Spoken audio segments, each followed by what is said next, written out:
तोरा से हमरा से हाँ कैसे कैसे जहर जिंदगी में अरे भोरबू तबाह करबू।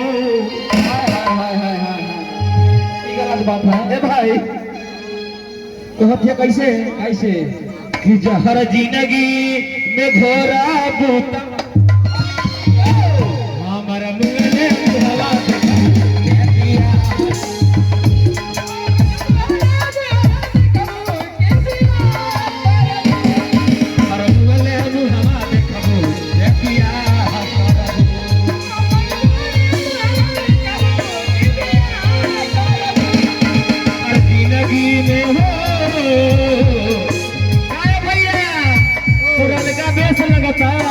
उमेश डांसर मोनिया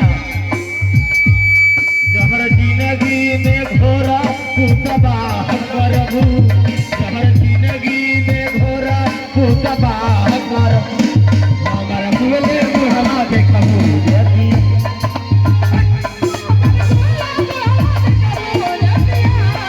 हमारा बोले मुहरा देखबू अगर न मिलते इस जीवन में लेते जन्म तुम्हारा जन्म जन्म का साथ है।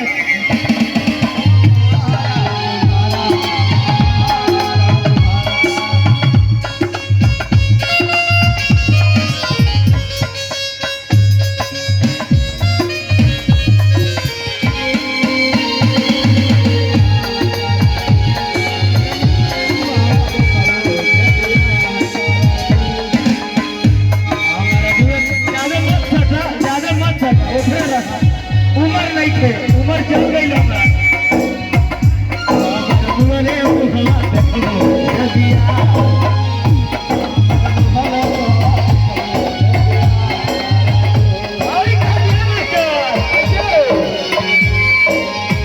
आर्गन मास्टर जी थोड़ा साउंड मिला कर रखिए। कहो कैसे कैसे आई बारात जहिया